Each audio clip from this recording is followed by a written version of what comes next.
والسلام على أشرف الأنبياء والمرسلين نبينا محمد وعلى آله وصحبه أجمعين ومن تبعهم بإحسان إلى يوم الدين أما بعد. أعوذ بالله من الشيطان الرجيم. بسم الله الرحمن الرحيم. كل شيء هالك إلا وجهه له الحكم وإليه ترجعون. صدق اللہ العظیم. یہ سورہ قصص کی آیت نمبر 88. اس سے پہلے کے درس میں ہمارے سامنے ایک آیت آئی تھی، وہ یہ کہ وَمَا اخْتَلَفْتُمْ فِيهِ مِنْ شَيْءٍ فَحُكْمُهُ إِلَى اللَّهِ ذَلِكُمُ اللَّهُ رَبِّي عَلَيْهِ تَوَكَّلْتُ وَإِلَيْهِ أُنِيبُ. یہ سورہ شورى کی آیت نمبر 10 ہے. اس کے سلسلے میں ہم نے آپ کے سامنے حافظ ابن کثیر رحمۃ اللہ علیہ کی بات ذکر کی تھی کہ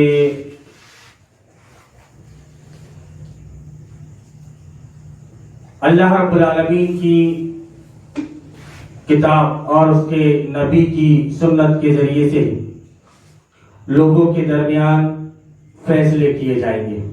اس ضمن میں اس میں انہوں نے ایک بات ذکر کی تھی کہ فَإِن تَنَازَعْتُمْ فِي شَيْءٍ فَرُدُّوهُ إِلَى اللَّهِ وَرَسُولِهِ. یہ سورہ نساء کی آیت نمبر 59 ہے کہ اگر تمہارے درمیان کسی چیز پہ جھگڑا ہو جائے کسی بھی معاملے میں فَرُدُّوهُ إِلَى اللَّهِ وَرَسُولِهِ، تو اپنے اس معاملے کو تم اللہ رب العالمین اور اس کے رسول کی طرف لوٹا دو. یعنی جو بھی معاملہ ہے جس میں تمہارے درمیان اختلاف ہوا ہے، اس اختلاف کو اب تمہیں ختم کرنا ہے تو کتاب اللہ اور سنت رسول اللہ کے ذریعے سے اس بات کو ختم کرو، اس کے علاوہ کچھ نہیں.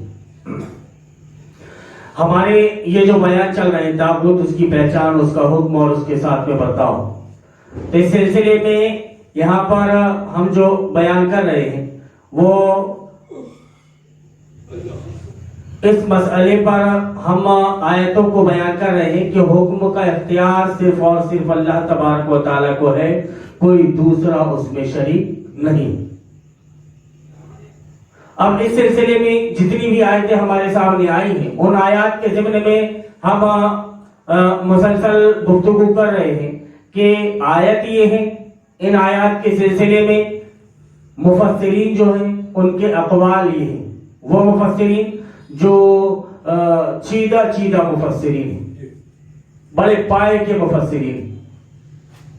اور اس پر بھی ہم صرف ایک آیت پر ایک مفسر کی بات کو ذکر کر رہے ہیں، دوسرے مفسر کی بات کو ہم ذکر نہیں کر پا رہے ہیں. وجہ اس کی یہ کہ معاملہ اور زیادہ طول پکڑے گا.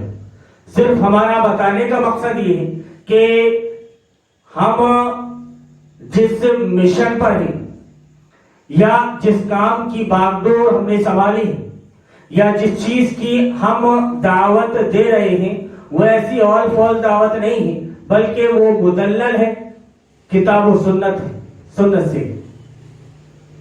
اور یہ آیات ایسی ہیں، یہ واضح کرتی ہیں کہ نبی کریم صلی اللہ علیہ وسلم جو آئے تھے ان کی زندگی کے مقاصد میں سے اہم ترین مقصد یہ تھا. اسی زمانے میں اگر وہ آیت کو جو بار بار آپ کے سامنے پڑھی جا رہی ہے وہ یہ کہ هو الذی ارسل رسولہ بالہدی ودین الحق لیظہرہ علی الدین کلہ. اللہ رب العالمین نے نبی کریم صلی اللہ علیہ وسلم کو دین حق کے ساتھ اسی لیے مبعوث کیا تاکہ اس دین کو تمام کے تمام ادیان باطلہ پر غالب کر دے. زندگی کا آپ کے مقصد یہ گویا سیدھی بات یہ ہے کہ زمین کا مالک اللہ، آسمان کا مالک اللہ، اور ان کے درمیان میں جو چیز بھی پائی جانے والی جو بھی چیزیں ساری کی ساری چیزوں کو پیدا کرنے والا اللہ رب العالمین. اس کے علاوہ کوئی دوسری ذات نہیں جو ان کے قیام میں، چاہے وہ دنیا ہو یا آسمان ہو، ساتوں آسمان ہو، یا پھر جن کو آپ الگ الگ گروہ کے نام سے جانتے ہو کہ یہ فلانی گرہ ہے، یام کی گرہ ہے، وہ ہم کی گرہ ہے، کیا نام ہے ان کا، جتنی بھی گرہ جو کچھ بھی موجود ہے سب کے سب کا خالق اللہ رب العالمین، اس کے علاوہ کوئی دوسرا نہیں. اسی میں یہ دنیا بھی ہے، دنیا کا بھی خالق و مالک اللہ رب العالمین ہے، اس کے علاوہ کوئی نہیں. اللہ رب العالمین کے علاوہ کوئی اس کا خالق نہیں. اللہ رب العالمین نے اس کے چلانے کے لیے ایک طریقہ بھیجا، ایک سسٹم بھیجا. وہ سسٹم کتاب اللہ اور سنت رسول اللہ کی شکل میں ہمارے سامنے موجود ہے. اب چونکہ ہم مسلمان ہیں تو ہماری زندگی کے ہر معاملات کے فیصلے، ہماری زندگی کے ہر معاملات، اس کے فیصلے جو کچھ بھی ہوں وہ کتاب اللہ اور سنت رسول اللہ کے مطابق ہونی چاہیے. ہمیں اپنے معاملے کسی دوسرے کے پاس لے کر جانے کی ضرورت نہیں. جیسے کہ آگے آیات آئے گی کہ فَمَن لَمْ يَحْكُم بِمَا أَنزَلَ اللَّهُ فَأُولَٰئِكَ هُمُ الْكَافِرُونَ فَاسِقُونَ ظالمون. اللہ رب العالمین نے الگ الگ مقامات پر فرمایا. کیسے ہو سکتا ہے کہ ایک بندہ مومن اللہ پر ایمان لانے والا ہو، وہ اپنے فیصلے اللہ کو چھوڑ کر کسی دوسرے کے پاس لے کر جائے؟ یہ کیسے ہو سکتا ہے؟ اور کیسے اس شخص کو برداشت کر سکتا ہے یا اس سسٹم کو برداشت کر سکتا ہے جس نے اللہ کے سسٹم کے اگینسٹ میں کوئی دوسرا سسٹم بنا دیا؟ تو حافظ ابن کثیر کی بات ہم نے ذکر کی تھی کہ انہوں نے یہ ذکر کی کہ فَإِن تَنَازَعْتُمْ فِي شَيْءٍ فَرُدُّوهُ إِلَى اللَّهِ وَالرَّسُولِ، کہ اگر کسی بھی معاملے میں تمہارے درمیان جھگڑا ہو جائے تو تم اپنے معاملے کو اللہ اور اس کے رسول کی طرف لوٹا دو. یہ سورہ نساء کی آیت نمبر 59 ہے. ذالکم اللہ ربی، یہ سورہ شورى کی آیت نمبر 10 کے اندر جو ذکر کیا گیا ہے کہ ذالکم اللہ ربی علیہ توکلت وإلیہ انیب. تو اس کے ضمن میں ذالکم اللہ ربی کے ضمن میں حافظ ابن کثیر رحمۃ اللہ علیہ لکھتے ہیں کہ الحاکم فی کل شیء، فی کل شیء، فی کل شیء کا مطلب ہر چیز میں. حاکم کون؟ اللہ رب العالمین.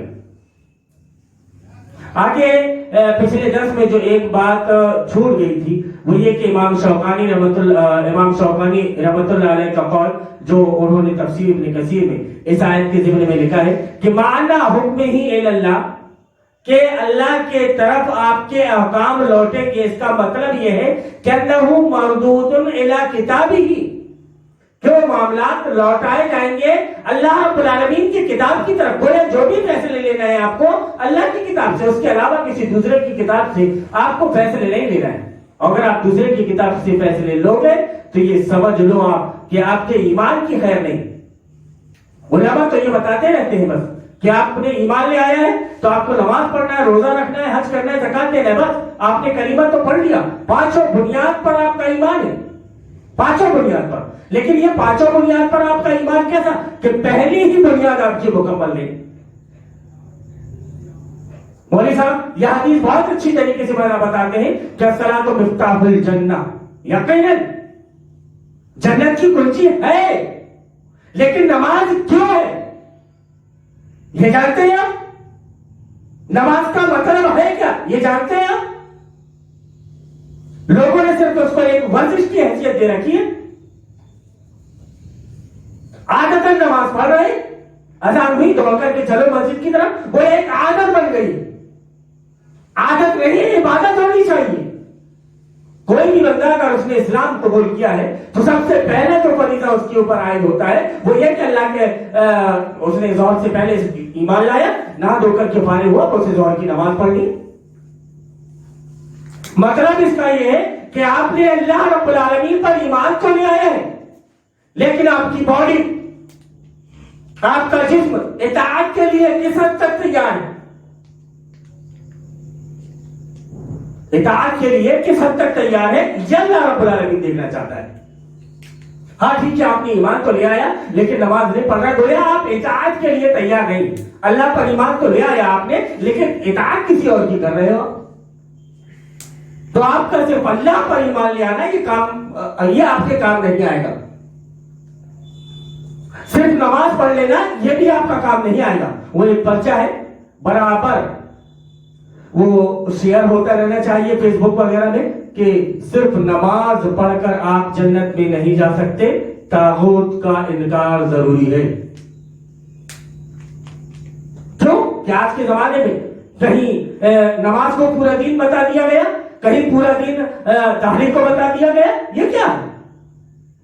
گویا یہودی نے آپ کے دماغ کے اندر ایک بات ڈالی، اور وہ بات یہ کہ بھائی آپ نماز پڑھ رہے ہو تو آپ پر دین پر قائم ہیں. بھائی اگر آپ کی داڑھی لمبی ہے، ایک مشت ہے یا اس سے لمبی ہے، ہاں تو پھر آپ دیندار آدمی ہیں. یہ حلیہ کا نام نہیں ہے مسلم ہونا. اسلام کسی ایک آدمی کا یہ نہیں چاہتا کہ اس کا حلیہ بن جائے. اسلام انسان کو اندر سے چینج کرنا چاہتا ہے، اندر سے اس میں تبدیلی آئے. جب اس کے اندر تبدیلی آ جائے گی تو ظاہر سی بات ہے کہ اگر باہر کچھ بھی ہو لیکن اندر سے وہ پکا سچا مومن ہوگا. ورنہ یہ تو زمانہ چل ہی رہا ہے کہ آزاد کی لکڑی میں ساگن کا پالش، اور ساگن بول کر کے آدمی بیچ رہا ہے. گرائنڈر ایک آدمی نے لگایا جب اس میں، جب پالش پورا ابھر گیا تو سمجھ میں آیا کرے یار یہ تو کینی کی لکڑی، ارے یار یہ تو آم کی لکڑی، اس میں ساگون کا وارنش کیا گیا. تو کوئی بول کھل جاتی ہے ویسے، لیکن ایمان آپ کو اندر سے مضبوط بناتا ہے، اندر سے بھی اسٹرانگ اور باہر سے بھی اسٹرانگ.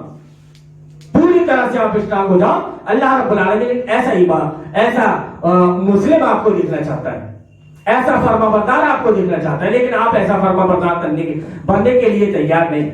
جو کچھ علماء نے ہمارے سامنے پیش کر دیا دین کے نام سے، اسلام کے نام سے، ہم نے اسی کو دین سمجھ لیا. ہم نے رجوع نہیں کی کتاب اللہ و سنت رسول اللہ کی طرف. اس سلسلے میں تیسری آیت کہ کل شیء ہالک الا وجہہ لہ الحکم والیہ ترجعون، یہ سورہ قصص کی آیت نمبر 88 ہے کہ اس کی ذات پاک کے سوا ہر چیز فنا ہونے والی ہے. مطلب کسی زعم میں مت رہو، کسی گمان میں مت رہو تو کہ تم کو فنا نہیں ہونا ہے، تمہیں ایک نہ ایک دن فنا ہونا ہے. ایمان لایا ہے آپ نے،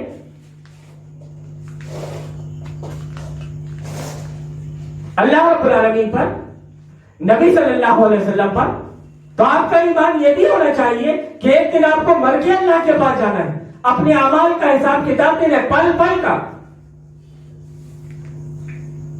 ایک ایک پل کا آپ کو اللہ رب العالمین کو حساب دینا ہے. ایسا کیسے ہو سکتا ہے کہ ایک انسان کسی کو اپنی دکان پہ ایز اے ورکر رکھے اور اس سے حساب کتاب لے لے؟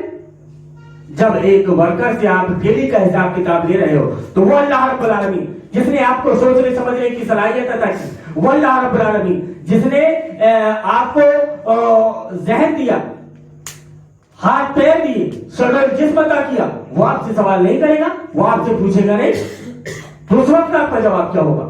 تو جواب دینے کے لیے ہمیں کل اچھی طرح سے بالکل تیار ہونا ہے، اور اس کی تیاری کتاب اللہ سے ہماری ہوگی، سنت رسول اللہ سے ہوگی. اس کی ذات پاک کے سوا ہر چیز پناہ ہونے والی ہے. حکم اسی کا ہے، لہ الحکم والیہ ترجعون، اور اسی کی طرف تم لوٹ کر جاؤ گے. حافظ ابن کثیر رحمۃ اللہ علیہ اس آیت کے ضمن میں کہ علم ملک و تصرف، یعنی بادشاہ جو ہے اور اس میں تصرف، کسی بھی قسم کا ہفتہ چھید کوئی دوسرا نہیں کر سکتا، صرف اس کے اختیار میں، صرف اسی ایک کا تصرف ہے، اس کے علاوہ کسی دوسرے کا تصرف نہیں. اس لیے اللہ رب العالمین نے بیان فرمایا ام لہم شرکاء شرعوا لہم من الدین ما لم یأذن بہ اللہ، کیا ان کے کوئی ایسے شریک ہیں جنہوں نے ان کے لیے شریعت سازی کر رکھی ہے ما لم یأذن بہ اللہ، جس کی اللہ رب العالمین نے اجازت نہیں دی. اسی اپنے سورہ شورى کے اندر آیت نمبر 21 میں اللہ کو اجازت نہیں دی، اللہ نے اجازت نہیں دی بندے کو، بندے نے قانون بنا لیا، اب وہ بندوں کے اوپر قانون چلا رہا ہے، ہم آپ مان رہے ہیں. کیسے اسلام ہے ہمارا؟ کیسے مومن ہم؟ کیسے اللہ پر ایمان لانے والے؟ جبکہ اسی کا صرف اسی کا تصرف ہے، اس کے علاوہ کسی دوسرے کا نہیں. ولا معقب لحکمہ، اس کے حکم کا کوئی تعاقب کرنے والا، کوئی پیچھا کرنے والا، یا اسے کہ لگا کر کے اس کے ساتھ اپنے حکم کو بھی شامل کرنے والا کوئی دوسرا نہیں.